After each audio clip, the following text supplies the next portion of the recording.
नमस्कार, स्वागत है आप सभी का हमारे चैनल सुविद्या में।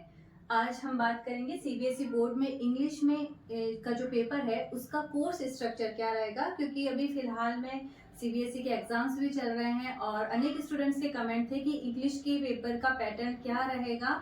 और एक सैंपल पेपर भी हम आज की क्लास में देखेंगे कि सैंपल पेपर के थ्रू कि आपका जो मेन एग्जाम है वो किस प्रकार के आने की संभावना हो सकती है। तो चलिए बात करते हैं क्लास 12th का इंग्लिश का। पहले हम बात करते हैं पेपर पैटर्न क्या रहेगा, उसके बाद हम एक सैंपल पेपर को भी देखेंगे। तो देखिए, क्लास 12th की इंग्लिश के पेपर की बात करें तो इसे 3 सेक्शंस में डिवाइड किया गया है, सेक्शन ए, सेक्शन बी और सेक्शन सी। बहुत ही इजी आप कह सकते हो सिलेबस है और पैटर्न है। चैप्टर्स भी, अगर 2 किताबें हैं यहाँ पे, एक तो फ्लेमिंगो है, एक विस्टास है। दोनों ही किताबें बहुत ही मतलब उनकी ना मजेदार सी की इंटरेस्टिंग किताबें हैं। चैप्टर्स पढ़ने में बहुत ही इंटरेस्ट आएगा अगर आपने पढ़े हैं। तो चलिए बात कर लेते हैं। एग्जाम भाई आप सब पढ़ ही चुके होंगे क्योंकि अब तो मेन एग्जाम्स आने वाले हैं। सेक्शन ए, सेक्शन बी और सेक्शन सी, 3 सेक्शन रहेंगे। पहला जो सेक्शन है वो कैरी करता है 22 मार्क्स। 22 नंबर के क्वेश्चन सेक्शन ए में से आएंगे। बी सेक्शन 18 मार्क्स के क्वेश्चन आएंगे बी सेक्शन में से, और जो सी सेक्शन रहेगा उसमें से आएंगे 40 मार्क्स के क्वेश्चन। ओके, अब सेक्शन ए में क्या क्या है। सेक्शन ए रीडिंग स्किल्स से रिलेटेड है। आपके 2 अनसीन पैसेज आएंगे और दोनों ही अनसीन पैसेज जो होंगे वो बहुत ज्यादा टफ भी नहीं होंगे, और ऐसा भी नहीं कि भाई आपने 4 या 5 अनसीन पैसेज को भाई ऐसे पढ़ लिया। कुछ भी आ सकता है अनसीन पैसेज में। तो अगर आपकी इंग्लिश ठीक ठाक भी है, आपकी वोकैबुलरी, ग्रामर, और आप इजीली किसी उस पैराग्राफ को रीड कर सकते हैं, तो आप उसमें से आसानी से आंसर्स निकाल सकते हैं। तो 2 अनसीन पैसेज आएंगे, एक फैक्ट बेस पर होगा और एक जनरल पैसेज आएगा। तो 22 मार्क्स के पैसेज आएंगे 2। उसके बाद सेक्शन बी की अगर हम बात करते हैं, सेक्शन बी राइटिंग स्किल्स से रिलेटेड है। ये भी बहुत ही महत्वपूर्ण पार्ट कह सकते हैं, क्योंकि यहाँ पर आपको बहुत ज्यादा कुछ नहीं करना है। आपको क्वेश्चन में दिया गया होगा कि आपको भाई नोटिस लिखना है, या फिर आपको इनविटेशन और रिप्लाई करना है, या लेटर है, या फिर रिपोर्ट राइटिंग है। तो इनका एक पर्टिकुलर फॉर्मेट होता है। आप उस फॉर्मेट के आधार पर इन चीजों को लिख सकते हैं। अगर आपने फॉर्मेट सही लिखा, क्वेश्चन में दिया होगा कि आपको ये फलाना शादी में जा रहे हैं, इसके ऊपर लेटर लिखना है ना, जो भी है, तो आधी चीजें आपको क्वेश्चन में दी होंगी, आधा आपने को फॉर्मेट आता है, तो आप आसानी से इसमें नंबर ला सकते हैं। तो सेकंड सेक्शन जो है वो किससे रिलेटेड है, राइटिंग स्किल से रिलेटेड है, जिसे 4 पार्ट में डिवाइड किया है। और ये भी याद रखें, इसमें भी आपको चॉइस मिलेगी। नोटिस में भी आपको चॉइस मिलेगी, invitation and reply, letter, article and report writing, सब में आपको क्या मिलेंगे, चॉइस मिलेगी। आपको अथवा में दिया जाएगा, या तो आप ये वाला नोटिस करें या फिर ये वाला नोटिस करें। तो बहुत ही इजी आप कह सकते हैं कि कोर्स स्ट्रक्चर है। तो नोटिस आपका 4 नंबर का रहेगा, इनविटेशन एंड रिप्लाई भी 4 नंबर का, देन लेटर फॉर्मल भी हो सकते हैं, इनफॉर्मल लेटर्स 5 नंबर के, या आर्टिकल या फिर रिपोर्ट राइटिंग में से एक आएगा जो कि 5 नंबर का होगा। तो टोटल अगर हम बात करें बी सेक्शन की, तो राइटिंग स्किल्स का जो है आपका 18 नंबर को आपको दिला सकता है। अब मेन हम बात करते हैं सेक्शन सी की। सेक्शन सी जो है वो लिटरेचर का पोर्शन हम कह सकते हैं। आपकी 2 किताबें हैं, फ्लेमिंगो है और एक विस्टास है। तो उन्हीं से रिलेटेड पूरा जो भाग है वो 40 नंबर को कैरी करेगा। तो किस किस हिसाब से डिवाइड किया गया है वो देख लेते हैं। लिटरेचर में देखिए, सबसे पहले तो एक पोएट्री का एक्सट्रैक्ट आपको करना होगा। वो 6 मार्क्स का होगा कि आपको उस पोएट्री की ही कुछ लाइंस दिए होंगे और उनसे रिलेटेड कुछ क्वेश्चंस पूछे जाएंगे। वो एमसीक्यू बेस्ड हो सकते हैं, 1 लाइनर हो सकते हैं। तो उस आधार पर आपको उनके आंसर देने हैं। इसी प्रकार 1 प्रोज का एक्सट्रैक्ट जो कि 4 नंबर का होगा, और 1 प्रोज का एक्सट्रैक्ट जो कि फ्लेमिंगो बुक का है वो 6 नंबर का होगा। तो ये तो हो गए एक्सट्रैक्ट से रिलेटेड क्वेश्चन पूछे जाएंगे। Then short answer type question जो हैं वो 10 मार्क्स के होंगे। ओके, तो 10 मार्क्स के क्वेश्चन होंगे। 5 क्वेश्चन पूछे जाएंगे 2-2 नंबर के, short answer type questions flamingo किताब से। और शॉर्ट आंसर टाइप क्वेश्चन जो है विस्टास बुक से भी पूछे जाएंगे। 2 क्वेश्चन होंगे और 2-2 नंबर के होंगे, टोटल 4 मार्क्स के होंगे। फिर एक और सभी में भाई आपको यहाँ पर 5 क्वेश्चन करने हैं, तो आपको 6 क्वेश्चन दिए होंगे, 6 में से कोई 5 करो। अगर यहाँ पर 3 क्वेश्चन दिए होंगे, 3 में से आपको 2 क्वेश्चन करने हैं, तो हर जगह आपको चॉइस दी गई है। कि जो भी आंसर आपको ज्यादा बेहतर आता है आप उसी प्रश्न को करें। बस बात यहाँ पर ये है कि पेपर थोड़ा लेंदी होगा, फिर आपको पैसेज पढ़ने में टाइम लग सकता है, 2-2 पैसेज यहाँ पे आएंगे, प्रश्नों को पढ़ने में टाइम लग सकता है। क्या जो है कहना चाह रहे हैं एग्जामिनर, उन चीजों को पढ़ने में और उनको लिखने में समय लग सकता है। तो यहाँ पर जो मेन जो प्रॉब्लम आती है इंग्लिश के पेपर में वो टाइम मैनेजमेंट की आती है। तो आपको पूरा प्रॉपर टाइम मैनेजमेंट के साथ प्रश्नों को हल करना है। 1 लॉन्ग आंसर टाइप क्वेश्चन जो है वो 5 नंबर का होगा फ्लेमिंगो बुक से, और एक 1 लॉन्ग आंसर टाइप क्वेश्चन जो होगा वो भी 5 मार्क्स होगा विस्टास बुक से। तो ये जो है टोटल 40 नंबर का आपकी जो बुक्स हैं उसमें से क्वेश्चन पूछे जाएंगे। तो एकदम क्लियर है, आप इस पैटर्न के हिसाब से क्वेश्चंस को फटाफट सॉल्व करने की कोशिश करें। इस हिसाब से देखें कि आपको पैसेज जो है वो ज्यादा से ज्यादा शुरुआत के 40 मिनट में आपको पैसेज कंप्लीट कर लेना है, और फिर ये इनका भी एक टाइम आपको लिमिटेशन बनानी पड़ेगी कि इतनी देर में हमें इनका आपको फॉर्मेट दिमाग में रखना होगा, ताकि एग्जाम में आपको ज्यादा सोचना ना पड़े कि ये नोटिस किस प्रकार से लिखते हैं या रिपोर्ट राइटिंग किस प्रकार से लिखते हैं। अगर इनका फॉर्मेट आपके दिमाग में है तो आप इन्हें आसानी से कर सकते हैं। क्वेश्चन आंसर चैप्टर हमने पूरे साल भर में आपने पढ़े ही हैं, आसानी से आप इन प्रश्नों के आंसर दे सकेंगे। 80 नंबर का आपका ये टोटल पेपर होगा, 20 नंबर आपके इंटरनल असेसमेंट के ऑलरेडी स्कूल से गए होंगे, तो बहुत ज्यादा डिफिकल्ट नहीं है। और अब हम इसका एक सैंपल पेपर भी देख लेते हैं कि सैंपल पेपर से भी आपको इजीली पता चल जाएगा कि किस प्रकार के क्वेश्चन जो हैं वो एग्जाम में पूछे जाएंगे। अब हम एक इंग्लिश का सैंपल पेपर देखते हैं। फर्स्ट सबसे पहले आपको अनसीन पैसेज होगा सेक्शन ए में, रीडिंग स्किल से रिलेटेड। ध्यान रखें 22 मार्क्स के आपका अनसीन पैसेज है। कुछ भी आ सकता है, कोई फिक्स पैटर्न नहीं है। हाँ, बस ये है कि एक फैक्ट बेस्ड होगा और एक नॉर्मल पैसेज हो सकता है। तो ये तो कह नहीं सकते कि क्या आ सकता है। आप इसकी जितनी प्रैक्टिस करें, जितने पैसेजेस देखें, उससे आंसर्स निकालने की कोशिश करें, that will be better for you. ये पैसेज हम देख के कर लेते हैं पहले। Many of us believe that small means insignificant. हम में से बहुत सारे लोग ये बिलीव करते हैं कि छोटे का मतलब महत्वहीन होता है। We believe that small actions and choices do not have much impact on our lives. हम ऐसा बिलीव करते हैं कि जो छोटे छोटे एक्शंस होते हैं लाइफ में या छोटे छोटे विकल्प होते हैं, उनका हमारे जीवन पे बहुत ज़्यादा इम्पैक्ट नहीं पड़ता, हमारे जीवन में बहुत ज़्यादा मायने नहीं रखते। We think that it is only the big things, the big actions and the big decisions that really count. हम क्या सोचते हैं कि जीवन में बस बड़ी बड़ी जो चीजें होना, ये क्रियाकलाप होना, या बड़े निर्णय होना ही मायने रखते हैं। But when you look at the lives of great people, लेकिन जब आप ग्रेट पीपल, जो महान लोग हैं, उनकी ओर झांकें या उनके जीवन की ओर देखें, तो you will see that they build their character through small decisions. लेकिन उन्होंने अपने जीवन का जो चरित्र है उसका निर्माण छोटे छोटे डिसीजंस के माध्यम से, स्मॉल चॉइस और स्मॉल एक्शंस के माध्यम से किया है। And that they perform every day, और उसे उन्होंने हर दिन किया है। हर दिन किए जाने वाले जो स्मॉल स्टेप्स हैं उनके माध्यम से पाया है। They transform their lives through a step by step और डे बाय डे अप्रोच। उन्होंने अपने जीवन को कदम दर कदम या फिर दिन प्रतिदिन के नजरिए से ही बदला है। They nurtured and nourished their good habits and chipped away at their bad habits. उन्होंने क्या किया है? उन्होंने नर्चर किया है, संवारा है, और नरिश किया है, पोषित किया है, और अच्छी अच्छी चीजों को, और एक तरफ अपनी जो बुरी आदतें हैं उनको धीरे धीरे क्या किया है? दूर किया है।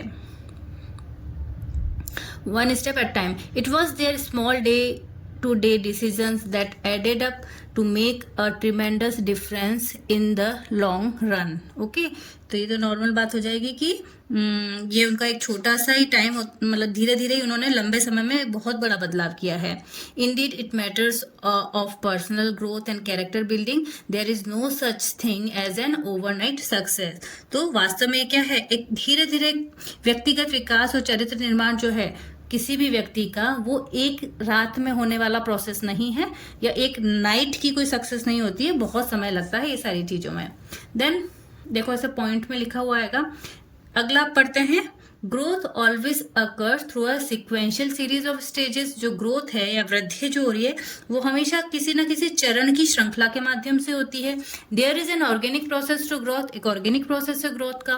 When we look at children growing up we can see this process at work. आप एक छोटे बच्चे को बड़ा होते हुए देखेंगे ना, तो आप इस प्रोसेस को कार्य करता हुआ देख सकते हैं। ये प्रक्रिया कैसे काम करती है पता कर सकते हैं। The child first learn to crawl, पहले वो रेंगना सीखता है, फिर खड़ा होना सीखता है, फिर वॉक करता है, फिर दौड़ता है।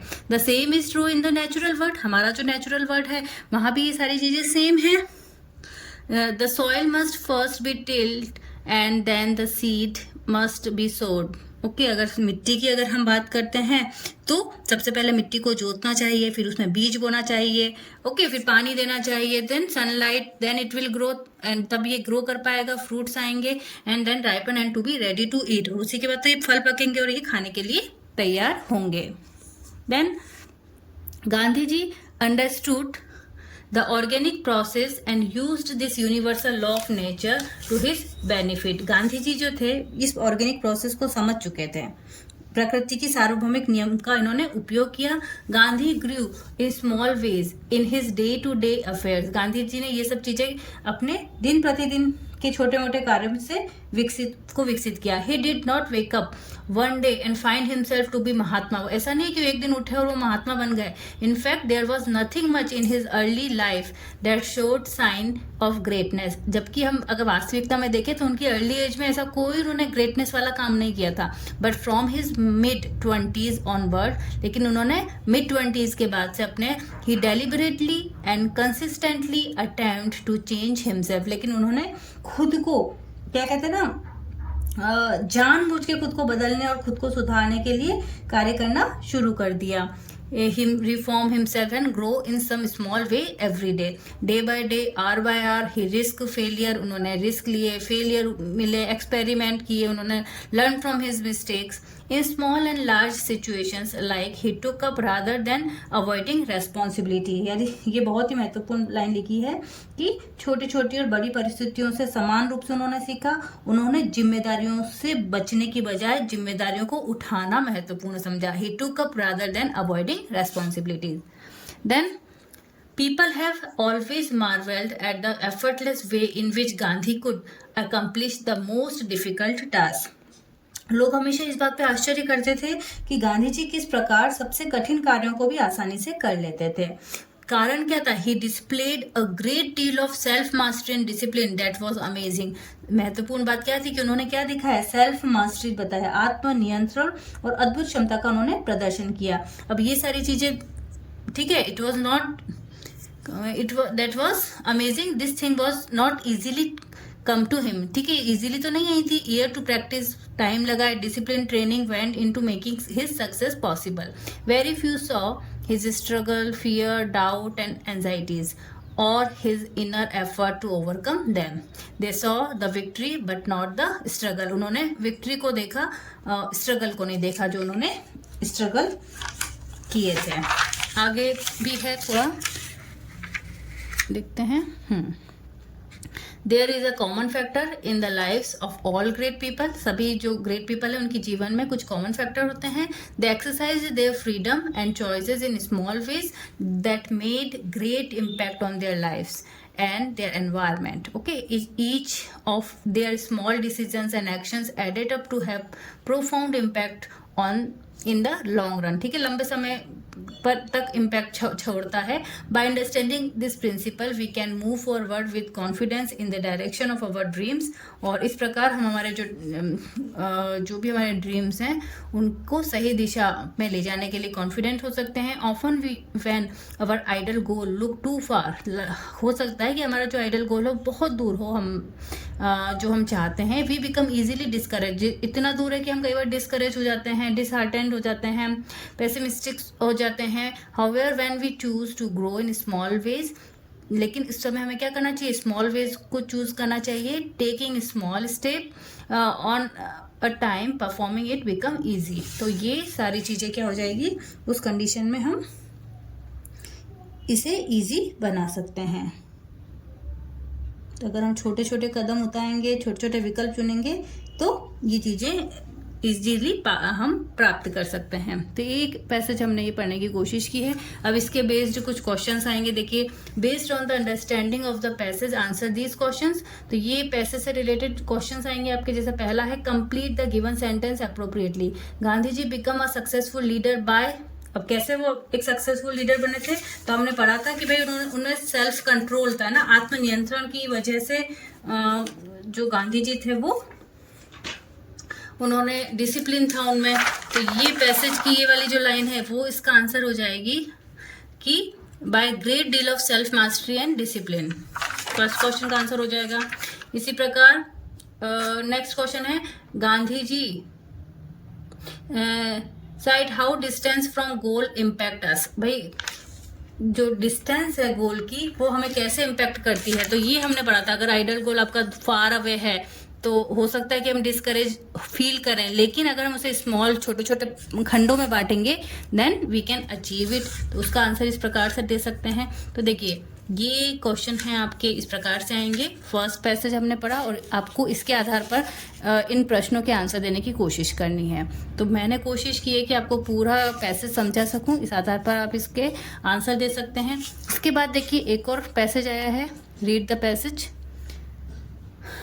22 मार्क्स के आपके 2 पैसेज आएंगे अनसीन पैसेज, तो ये बहुत अच्छे से आपको करना है। देखिए सेकंड पैसेज आ गया है और सेकंड पैसेज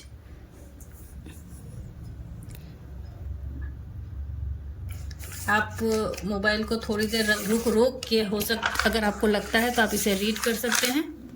ये देखिए एंड ये सेकंड पैसेज को पढ़ें। टाइम कंज्यूमिंग है, लेकिन आपको इंग्लिश के पेपर में कठिनाई सबसे ज़्यादा है कि टाइम मैनेजमेंट का आपको ध्यान रखना पड़ेगा। सबसे इम्पोर्टेंट यहाँ पर टाइम मैनेजमेंट ही है। इसके बाद ये आपका सेक्शन 1 खत्म हो गया, 2 पैसेज आए और आपका सेक्शन 1 खत्म हो जाएगा। देन सेक्शन बी बहुत इजी है सेक्शन बी, और सेक्शन बी जो है हमारा 18 नंबर का होगा। सेक्शन बी में आप देखिए क्या है, सेक्शन बी में देखिए 4 नंबर के आपको क्या करना है, नोटिस आएंगे, वो भी आप देखिए और में आएंगे, अथवा में आएंगे। Your school has receive a circular from district collector inviting your student to visit it, write a notice. Okay and similarly एक और आपको एक ड्राफ्ट नोटिस, एक नोटिस आएगा। उसके बाद एक क्वेश्चन किससे रिलेटेड रहेगा, आपको क्या करना है, डू नॉट फॉरगेट, आपको क्या करना है सेकंड में इनविटेशन या रिप्लाई से रिलेटेड क्वेश्चन होगा। एक क्वेश्चन आपका क्या हो जाएगा, लेटर होगा, फॉर्मल लेटर्स भी हो सकते हैं, इनफॉर्मल लेटर्स भी हो सकते हैं, और इसके अलावा एक आपका होगा आर्टिकल या फिर रिपोर्ट राइटिंग से रिलेटेड। तो ये सारी चीज़ें आपको ध्यान रखनी है रिपोर्ट राइटिंग से, और सभी में आपको ऑप्शंस मतलब चॉइसेस होंगे, आपकी मर्जी से आपको आंसर्स देने हैं। तो कहीं ना कहीं जो भी आपको इजी लगता है उस पर आप इसे लिख सकते हो। ये सेक्शन बी हम देख रहे हैं, सेक्शन बी में देखिए, और इसके साथ साथ आपको बहुत सारे मतलब कह सकते हैं क्लूज भी दिए जाएंगे, तो बहुत ज़्यादा प्रॉब्लम नहीं आएगी मुझे लगता है इंग्लिश के पेपर में। अगर आप ठीक ठाक भी अपनी तैयारी किए तो आप अच्छा स्कोर कर सकते हैं। तो सेक्शन ए जो था हमने बात की अनसीन पैसेज की, सेक्शन बी में 4 चीज़ें हैं, नोटिस, इन्विटेशन, लेटर और रिपोर्ट राइटिंग या आर्टिकल्स में से आ जाएगा। देन थर्ड पार्ट जो है वो थोड़ा सा आप ध्यान रखें, लिटरेचर पार्ट है, टेक्स्ट बुक जो है उससे रिलेटेड क्वेश्चंस हैं। तो देखिए सबसे पहले तो एक पोइट्री का एक्सट्रैक्ट आएगा, फ्लेमिंगो से फ्लेमिंगो का होगा। देन सब में आपको और दिया हुआ है तो आप इजीली इनको कर सकते हैं। उसके बाद नेक्स्ट है अगेन आपको एक प्रोज का एक्सट्रैक्ट दिया जाएगा, 4 मार्क का होगा ये। और उसके बाद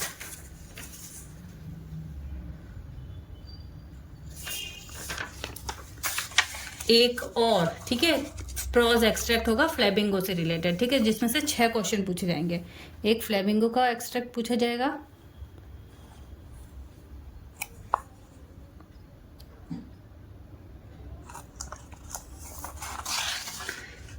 तो ये तो लिटरेचर से रिलेटेड कुछ क्वेश्चन हो गए हैं। उसके बाद अगर हम देखें तो फिर क्वेश्चन आंसर्स आ जाएंगे। देखिए क्वेश्चन आंसर्स भी बहुत ज़्यादा टफ नहीं होंगे, शॉर्ट आंसर टाइप क्वेश्चंस होंगे। 2 मार्क्स के 5 क्वेश्चन होंगे आपके। तो यहाँ पे आप क्वेश्चन देख सकते हो, आपके बुक के क्वेश्चंस होंगे, फ्लेमिंगो के क्वेश्चंस हैं ये। उसके बाद short answer type Vistas book से रिलेटेड 2 क्वेश्चन होंगे, एनी 2 आपको करने हैं, 3 दिए हैं, और आपको 2 करने हैं। इसी प्रकार ऊपर वाले में 6 दिए जाएंगे, आपको एनी 5 करने हैं, यहाँ पे एनी 2 करने हैं। देन लॉन्ग आंसर में भी आपको ऑप्शन दिए जा रहे हैं, आप या तो ये वाला करें या ये करें। आंसर एनी 1 तो आप 1 को करें और फिर देन क्या हो जाएगा 13 में भी 1 लॉन्ग आंसर टाइप क्वेश्चन होगा 5 मार्क का। तो पेपर में यूँ कह सकते हैं कि बहुत ज़्यादा टफ नहीं होगा पेपर आपका, आप इजीली सारे क्वेश्चन जो है वो सॉल्व कर सकेंगे। और यहाँ भी आप देख सकते हैं कि आपको किस किस प्रकार के क्वेश्चन आ रहे हैं। ज़्यादा ज़रूरी है कि आप नोटिस, इनविटेशन लेटर्स और रिपोर्ट राइटिंग की कोशिश करें कि आप जो है वो इनके फॉर्मेट तैयार कर लें।